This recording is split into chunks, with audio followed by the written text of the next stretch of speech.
नमस्कार, मैं हूं अनुष्का। आइए आपको दिखाते हैं देश प्रदेश की सभी छोटी बड़ी खबरें जो दिन भर बनी रही सुर्खियों में। आज बिग स्टोरी में देखिए, बिहार के मोकामा में एक बार फिर दो गुटों के बीच हमला और फायरिंग हुई है। वीडियो में एक शख्स ये चिल्लाता हुआ भाग रहा है कि यहाँ गोली चल रही है। शख्स ने यह भी कहा कि अनंत सिंह के लोग गोली चला रहे हैं। आरजेडी के कार्यकर्ता और सूरजभान सिंह के समर्थक बता रहे हैं कि वो शांति से जा रहे थे, उनके पास ना कोई हथियार है न कुछ, और फिर भी टारगेट करके उनके काफिले पर अटैक किया गया है। ईडी ऑफिस को बम से उड़ाने की धमकी, जानिए किस केस को लेकर मिला ये धमकी भरा मेल। तमिलनाडु की राजधानी चेन्नई स्थित शास्त्री भवन में प्रवर्तन निदेशालय के ऑफिस को आरडीएक्स से उड़ाने की धमकी दी गई। ये धमकी ईमेल के माध्यम से दी गई। धमकी भरे ईमेल में दावा किया गया कि के.एन. नेहरू केस को लेकर यह धमकी दी जा रही है। बीएसएफ में स्वदेशी श्वानों का जलवा, खासियतें जान आप भी कहेंगे गजब। पीएम मोदी भी है मंत्रमुग्ध। गुजरात के एकता नगर में आज एकता दिवस परेड का आयोजन किया गया। इस परेड में भारतीय नस्ल के श्वानों ने भी प्रस्तुतियां की। पीएम मोदी भी इस दौरान मौजूद रहे। भारत के इतिहास, संस्कृति और पुराणों में श्वानों को सदैव एक विशिष्ट और सम्मानीय स्थान प्राप्त रहा है। भारतीय मूल की श्वान नस्लें अपने अद्वितीय साहस, निष्ठा और कार्यकुशलता के लिए जानी जाती रही हैं। राष्ट्रीय दरबारों से लेकर रणभूमि तक इनकी उपस्थिति भारत की गौरवशाली सैन्य और सांस्कृतिक परंपरा में मानव एवं पशु के बीच अटूट संबंध का प्रतीक है। बेंगलुरु में अगर आप सड़क पर कचरा फेंकते हैं तो सावधान हो जाएं। ग्रेटर बेंगलुरु अथॉरिटी की टीम उससे 100 गुना ज्यादा कचरा आपके घर के बाहर फेंक देगी। सॉलिड वेस्ट मैनेजमेंट को लेकर जीबीए की ये मुहिम पूरे शहर में चर्चा का विषय बन गई है। जीबीए ने इसे गार्बेज डंपिंग फेस्टिवल का नाम दिया। सड़क पर कचरा फेंकने वालों को सबक सिखाने का यह तरीका बहुत ही अनूठा है। इजराइल हमास में अब छिड़ा लाश युद्ध। इजरायली सेना ने 2 के बदले सौंपे 30 फिलिस्तीनियों के शव। इजराइल और हमास के बीच युद्ध विराम और संघर्ष जैसे कोई खेल हो गया हो। दोनों देश एक दूसरे के खिलाफ रणनीतिक रूप से खेल रहे हैं। गाजा ने जहां इजराइल को 2 मृत बंधकों के शव सौंपे, तो वहीं अब इजराइल ने भी हमास को 30 फिलिस्तीनियों के शव सौंप दिए। शिवसेना यूबीटी नेता संजय राउत की तबियत बिगड़ी, अस्पताल में भर्ती, जारी किया बयान। शिवसेना यूबीटी के वरिष्ठ नेता और सांसद संजय राउत की तबियत अचानक खराब हो गई है। उन्होंने सोशल मीडिया पर पोस्ट कर जानकारी दी कि उनकी सेहत में गंभीर गिरावट आई है और फिलहाल इलाज जारी है। कुलदीप यादव बन गए इस मामले में नंबर 1 भारतीय गेंदबाज। T20 इंटरनेशनल में सिर्फ 18 पारियों में किया ये कमाल। भारत और ऑस्ट्रेलिया के बीच में खेली जा रही 5 मैचों की T20 सीरीज का दूसरा मुकाबला मेलबर्न क्रिकेट ग्राउंड में खेला गया।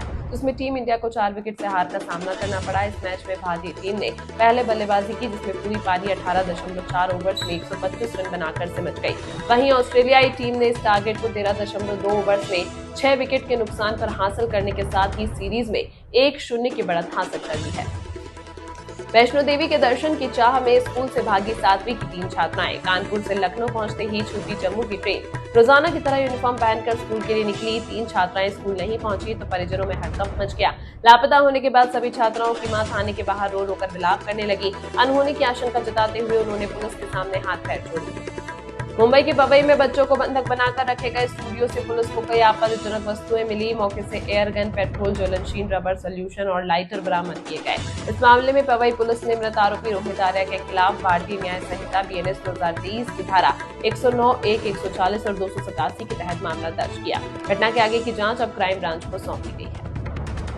डोनाल्ड ट्रंप के नाम पर फेक आधार कार्ड बनाने का आरोप, एनसीपी विधायक के खिलाफ बीजेपी ने दर्ज कराई शिकायत। मुंबई, राष्ट्रवादी कांग्रेस पार्टी के शरद पवार गुट के विधायक रोहित पवार के खिलाफ मुंबई पुलिस ने एक गंभीर मामले में केस दर्ज किया। आरोप है कि उन्होंने फर्जी दस्तावेजों का इस्तेमाल कर अमेरिकी राष्ट्रपति डोनाल्ड ट्रंप के नाम पर फर्जी आधार कार्ड बनवाया। यह मामला मुंबई के south zone cyber police station में दर्ज किया गया। दिल्ली एसिड अटैक मामले में दुष्कर्म के आरोपी और वर्तमान में तिहाड़ जेल में बंद अकील खान को अपनी ही बेटी पर एसिड अटैक की साजिश रचने के आरोप में गिरफ्तार किया गया है। अकील को 2 दिन पहले भलसवा डेयरी थाने में दुष्कर्म के आरोप में हिरासत किया था। इसके बाद उसे न्यायिक हिरासत में तिहाड़ जेल भेज दिया गया। आज अदालत ने अनुमति मिलने के बाद उत्तर पश्चिम के भारत नगर थाने की पुलिस उससे पूछताछ के लिए तिहाड़ जेल ले गई और बाद में पर्याप्त सबूत मिलने पर उसे गिरफ्तार कर लिया गया। दिल्ली के सीलमपुर इलाके में गैंगवार में एक युवक की हत्या कर दी गई। बदमाशों ने मिसबाह नामक शख्स को 15 से ज्यादा गोलियां मारी। बदमाशों ने मिसबाह को घेर कर 20 से ज्यादा फायरिंग की, जिसमें मिसबाह को 15 से ज्यादा गोलियां लगी। पुलिस के मुताबिक मिसबाह पर हत्या और लूट के कई मामले दर्ज हैं। अब यूपी में दंगा नहीं, सब चंगा है। सिवान में बोले योगी आदित्यनाथ, आरजेडी और कांग्रेस पर जमकर बरसे। यूपी के सीएम योगी आदित्यनाथ ने कहा कि अब उत्तर प्रदेश में दंगा नहीं, सब चंगा है। पिछले 8.5 साल में एक भी दंगा नहीं हुआ और जब किसी ने दंगा भड़काने की कोशिश की तो उसे न सिर्फ जेल भेजा गया बल्कि उसकी प्रॉपर्टी जब्त करके गरीबों के घर बनाने में इस्तेमाल की गई।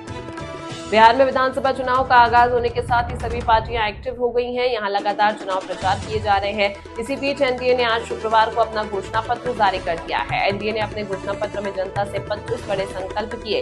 इन संकल्पों को एनडीए की जीत के बाद पूरा किया जाएगा। एनडीए की ओर से अलग अलग पॉइंट्स में अपने संकल्पों को समझाया गया है। ऐसे में एनडीए के 25 संकल्पों वाले संकल्प पत्र के जारी होने के बाद बिहार की सियासत में हलचल और तेज हो गई है।